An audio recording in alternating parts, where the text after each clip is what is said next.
Hello दोस्तों, only UPSC के इस चैनल पे आप लोगों का बहुत बहुत स्वागत है। ओनली यूपीएससी की टीम आपके लिए लेकर आई है जीएस और करंट अफेयर्स की वीडियो सीरीज, वो भी बिल्कुल मुफ्त। उम्मीद करता हूँ आप इस चैनल से इन सारे फ्री इनिशिएटिव्स का लाभ उठा रहे होंगे। ये वीडियोस आपके लिए बहुत ही उपयोगी साबित होंगे अगर आप सिस्टमेटिक रूप से इस चैनल को फॉलो करते हैं। तो चलिए आज के इस सेशन की तरफ बढ़ते हैं और देखते हैं करेंट अफेयर्स के आज के सेशन में कौन कौन से न्यूज़ हैं। तो चलिए बढ़ते हैं आज के पहले इम्पॉर्टेंट करेंट अफेयर्स की तरफ। तो ये जो न्यूज़ आई है इसमें बताया गया है कि 3D प्रिंटिंग के टेक्नोलॉजी के द्वारा देश का पहला पोस्ट ऑफिस प्रिंट किया गया।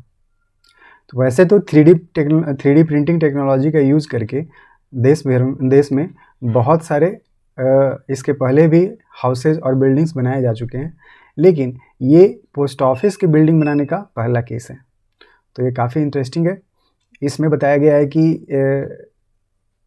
1000 स्क्वायर फीट में ये बिल्डिंग बनाया गया है और ये नॉर्मली जैसे ब्रिक बाई ब्रिक जोड़ जोड़ करके जो दीवारें लगाई जाती है और बिल्डिंग्स बनाए जाते हैं उस तरह से ये नहीं बनाया गया है। इसमें एक वाटरप्रूफ केमिकल का यूज करते हुए सीमेंट और सैंड सब कुछ मिक्स करके ब्लॉक बाई ब्लॉक प्रिंट किया जाता है और उसे आयरन पिलर की मदद से स्ट्रक्चर को खड़ा कर दिया जाता है। तो ये प्रिंटर इस तरह के ब्लॉक्स एक बार में इतना प्रिंट करेगा, मान लिया, फिर दूसरी बार में इतना प्रिंट करेगा, फिर तीसरी बार में इतना, फिर चौथी बार में इतना, और सारे प्रिंटेड जो ब्लॉक्स हैं उसको एक के ऊपर एक इस तरह से जोड़ दिया जाता है।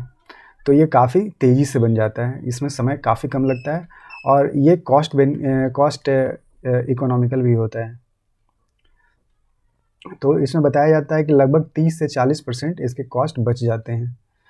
तो और इसमें ये भी खासियत है कि जो पहले जो ट्रेडिशनल बिल्डिंग्स बनाए जाते हैं वो जनरली स्क्वायर या रेक्टेंगुलर फॉर्म में बनाए जाते हैं, यानी कि वर्गाकार और आयताकार शेप में बनाए जाते थे, लेकिन ये किसी भी डिज़ाइन में बनाया जा सकता है। जैसा कि आप देख रहे हैं इसका थोड़ा कर्व वाला डिज़ाइन है और ये बनाना इसमें बहुत आसानी से ये पॉसिबल है। तो इस टेक्नोलॉजी से, इस प्रिंटिंग टेक्नोलॉजी से ये जो पोस्ट ऑफिस का बिल्डिंग बनाया गया इसमें लगभग 23 लाख रुपए खर्च हुए। तो ये बताया गया। चलिए बढ़ते हैं अगले न्यूज़ की तरफ। तो अभी रिसेंटली हमने पढ़ा था जोजिला टनल के बारे में। ये एशिया का लार्जेस्ट टनल बनने जा रहा है और ये बाई डायरेक्शनल टनल है, दोनों डायरेक्शन से आने जाने के लिए। तो इसके बारे में बताया गया कि काफ़ी स्ट्रेटजिकली इम्पॉर्टेंट टनल है ये, और ये कनेक्ट करेगा कश्मीर वैली को लद्दाख से। इसमें डेडलाइन सेट किया गया कि 2026 तक इसे बना के दे देना है। और प्राइम मिनिस्टर जब अटल बिहारी वाजपेयी थे तो उन्होंने कारगिल वार के बाद इस डिसीजन को देश के सामने रखा था कि हम ये जोजिला टनल बनाने जा रहे हैं, ये देश के लिए बहुत इंपॉर्टेंट साबित होगा। लेकिन ये उसके बाद फिर सरकार चेंज हो गई और ये जो प्रोजेक्ट था वो कहीं ना कहीं हॉल्ट में चला गया। तो उसको फिर से रिवाइव किया गया तब जब गलवान वैली में चाइना के साथ झड़प हुई, तब फिर से लोगों को याद आया कि नहीं, ये टनल की वाकई आवश्यकता है, और तब इस पर काफ़ी तेज़ी से काम हुई और अब इसे डिसाइड किया गया कि 2026 तक कंप्लीट कर लेना है। तो जैसा कि आपको पता होना चाहिए कि लद्दाख जाने के लिए सोनमर्ग जो रूट है वो काफ़ी इम्पॉर्टेंट है। उसी रूट में ये जोजिला टनल बहुत ही इम्पॉर्टेंट हो जाता है, क्योंकि जोजिला टनल वाला रास्ता सर्दियों में बहुत जाना मुश्किल हो जाता है, क्योंकि जोजिला टनल वाला ये जो रास्ता है ये सर्दियों के दिनों में 3 मंथ तक बंद हो जाता है बर्फ़ की वजह से, तो इधर जाना पॉसिबल नहीं है। तो ये टनल इस रास्ते को राउंड द ईयर चालू रखने में मदद करेगा। ये लगभग 13.14 किलोमीटर का ये टनल रहेगा, जिसमें गुड और ट्रांसपोर्टेशन लद्दाख से आने जाने में बहुत मदद करेगा इमरजेंसी के टाइम में भी। चलिए बढ़ते हैं अगले न्यूज़ की तरफ। एक न्यू प्राइवेसी बिल आई है। न्यू प्राइवेसी बिल, अभी बिल ये पास नहीं हुआ है पार्लियामेंट से, तो अभी ये एक्ट कानून बना नहीं है, ठीक है। लेकिन बिल काफ़ी इंपॉर्टेंट है, तो हमें इसके बारे में थोड़ा जानना चाहिए। बाद में फिर तो इसके बारे में बहुत और सारे भी डिटेल आएंगे, लेकिन अभी फ़िलहाल थोड़ा जान लेते हैं। इस बिल का नाम है the digital personal data protection bill 2022।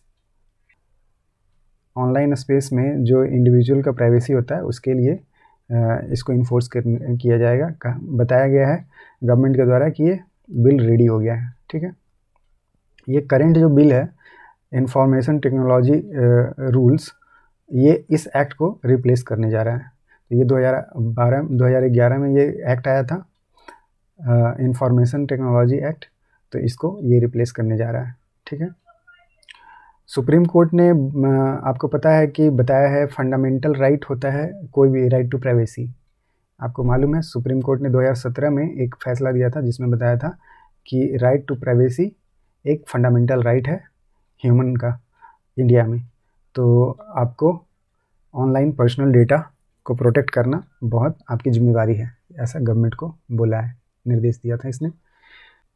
तो ये जो बिल लाया जा रहा है पर्सनल डेटा प्रोटेक्शन बिल, इस बिल का पर्पस क्या है?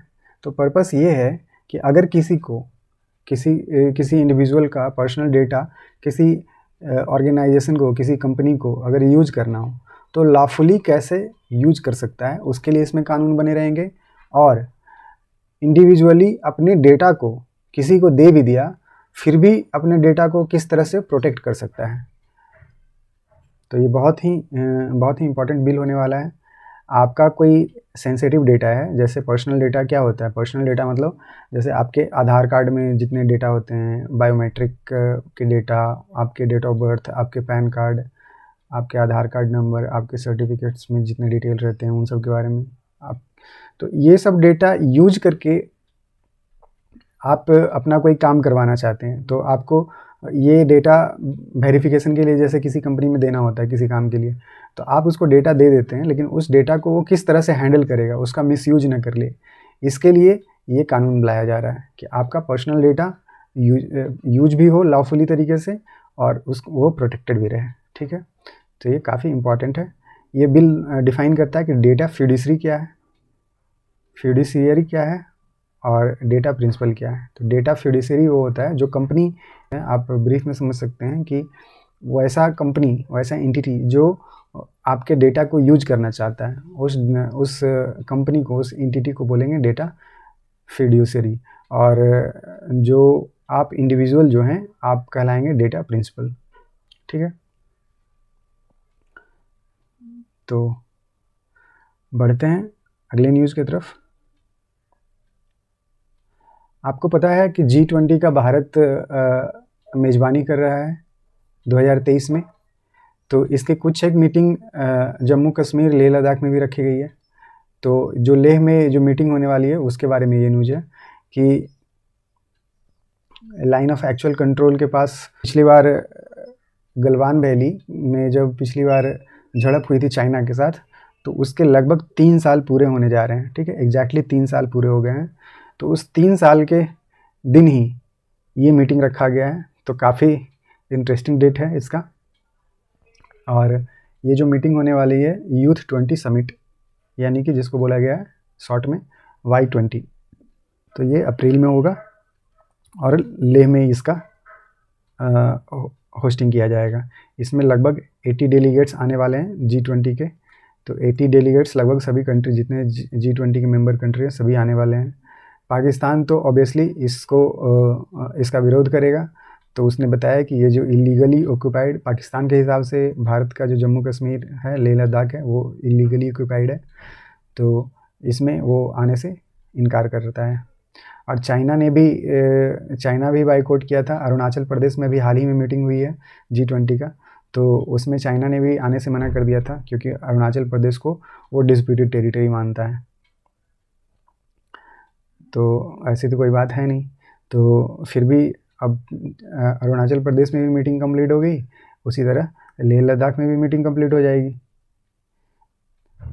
लेकिन देखने वाली बात ये होगी कि G20 नेशन में जो भारत के द्वारा इनवाइट किए गए हैं OIC मेंबर्स, उनका प्रेजेंस होता है कि नहीं होता है, वो लोग आते हैं या नहीं आते हैं।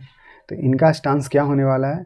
जैसे OIC मेंबर हैं टर्की, इंडोनेशिया और सऊदी अरबिया, ये क्या स्टांस रखते हैं G20 के बारे में, लेह में ये प्रेजेंट होते हैं कि नहीं होते हैं, पार्टिसिपेट करते हैं कि नहीं करते हैं, ये देखने वाली बात होगी। क्योंकि अगर ये पार्टिसिपेट कर देते हैं लेह में तो काइंड ऑफ रिकग्निशन मिल जाएगा इंडिया के जो स्टांस है लेह पे, जम्मू कश्मीर पे, वो ये मजबूर उसको सपोर्ट करते हुए दिखेंगे। अगर ये अब्सेंट होते हैं तो इसे इंटरप्रेट किया जा सकता है कि ये पाकिस्तान और चाइना के नैरेटिव को सपोर्ट करते हुए प्रतीत होंगे। तो चलिए आगे बढ़ते हैं। नेक्स्ट ये जो न्यूज़ है, ये छोटी सी न्यूज़ है, आपको ध्यान में रखना है कि अभी IMF का फिर से प्रेडिक्शन आया है और IMF ने ये प्रोजेक्ट किया है कि इंडिया 2023-24 में कितना ग्रोथ रेट से बढ़ेगा, तो ग्रो करेगा, तो 5.9% के ग्रोथ रेट से इंडिया 23-24 में ग्रो करेगा, ऐसा IMF के द्वारा प्रेडिक्ट किया गया, प्रोजेक्ट किया गया है। फिर ये न्यूज़ आई है रोड कॉरिडोर्स के बारे में। जम्मू कश्मीर को दिल्ली से जोड़ने के लिए ये रोड कॉरिडोर बनाया जा रहा है। तो टोटल 3 कॉरिडोर बनाए जा रहे हैं, लेकिन अभी फ़िलहाल एक का अनाउंसमेंट हुआ है। जो फर्स्ट कॉरिडोर है वो जम्मू से उधमपुर, रामबान, बनिहाल, फर्दर श्रीनगर तक ये जाएगा। तो ये पहला कॉरिडोर बन रहा है। इससे होगा क्या, तो ये लगभग जो दिल्ली का जो रास्ता है वो 8 घंटे तक रिड्यूस कर दिया जाएगा। और ऐसे 3 प्रोजेक्ट के लिए जो फंड एलोकेट किया गया है लगभग 35,000 करोड़ रुपए, जो कि आने वाले 10 साल में इसको पूरा इन्वेस्ट किया जाएगा यहाँ के रोड इंफ्रास्ट्रक्चर पे। और कहा गया है कि जम्मू कश्मीर का जो रोड है वो US के दर्जे के बराबर हो जाएगा। अब बढ़ते हैं अगले न्यूज़ की तरफ। IMD इंडियन मेट्रोलॉजिकल डिपार्टमेंट है, ये मौसम विभाग है। तो मौसम विभाग का प्रेडिक्शन है कि इस बार मानसून नॉर्मल रहने वाला है। तो मानसून नॉर्मल रहेगा और एल नीनो का भी इफेक्ट रहेगा इस बार।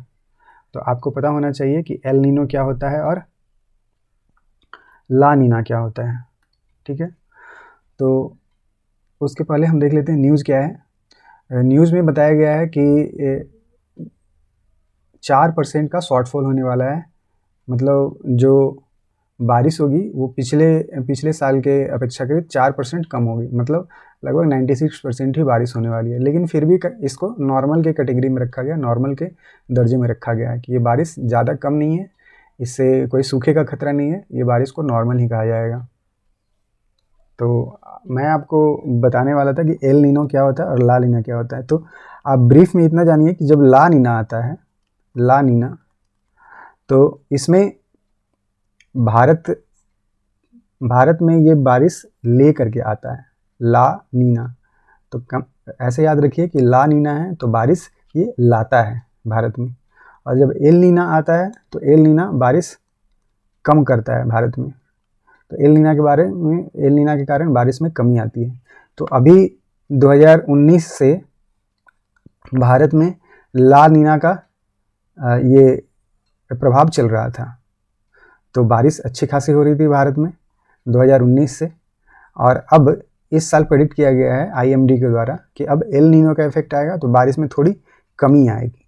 तो जब कमी आएगी तो बताया गया अभी उतनी कमी नहीं है कि कोई चिंता वाली बात हो, अभी सिर्फ 96% बारिश होने ही वाली है, 4% की सिर्फ कमी होने वाली है। तो कोई प्रॉब्लम वाली बात है नहीं, कोई चिंता वाली बात है नहीं। इसके पहले आपको कंपैरिजन के लिए बता दें कि एल नीनो जितना स्ट्रांग होगा, अभी एल नीनो उतना स्ट्रांग नहीं है, तभी तो ये बारिश में कमी तो कर रहा है लेकिन बहुत कम कर रहा है, क्योंकि एल नीना थोड़ा सा वीक है। अगर स्ट्रांग एल नीना आएगा तो ज़्यादा बारिश कम करवा देगा। तो 2015 में ऐसा संयोग आया था कि 2015 में स्ट्रांग एल नीनो आया था। तो स्ट्रांग एल नीनो आता है तो क्या हो गया, मानसून में लगभग 14% की कमी हो गई। अभी तो सिर्फ 4% की कमी हुई है क्योंकि वीक एल नीनो आने वाला है। तो जब स्ट्रांग एल नीनो आया था तो 14% की कमी हो गई थी 2015 में। उसके बाद 2018 में भी आप देखेंगे कि थोड़ा वीक एल नीनो आया था तो लगभग 7.5% की कमी आई थी बारिश में। तो अभी उससे भी कम, उससे भी वीक आया है अभी एल नीनो, तो अभी मात्र 4% की कमी आई है। तो ये एल नीनो का ये प्रभाव होता है इंडियन बारिश पे। तो अभी पहले क्या होता था कि IMD टेक्नोलॉजी जो यूज करती थी वो ट्रेडिशनल स्टैटिस्टिकल अप्रोच यूज करती थी, जिसमें कि वो साल भर का डेटा इकट्ठा करती थी और डेटा कंपैरिजन करके बताती थी कि पिछले साल इस तरह का जो डेटा आ रहा था मौसम का, तो इतना बारिश हुई थी, तो इस साल जो इस तरह का डेटा इकट्ठा किया है हमने साल भर में, तो उससे प्रेडिक्ट करते थे, प्रोजेक्ट करते थे कि इस तरह की बारिश होगी। तो इसमें काफ़ी गलतियाँ भी होती थी, लेकिन अब ये इस तकनीक को इंडियन मेट्रोलॉजिकल डिपार्टमेंट ने छोड़ दिया है। अब वो यूज करते हैं डायनामिकल मानसून फोरकास्ट टेक्निक। तो इसमें काफ़ी ये एक्यूरेसी के साथ प्रेडिक्शन कर पाते हैं इस टेक्नोलॉजी की मदद से। तो ये था आज का करंट अफेयर्स। उम्मीद करता हूँ कि आपको आज का सेशन पसंद आया होगा। तो आप कमेंट में अपना फीडबैक ज़रूर दें और चैनल को लाइक और सब्सक्राइब करें और अपना ख्याल रखें। मिलते हैं अगले सेशन में, तब तक के लिए धन्यवाद।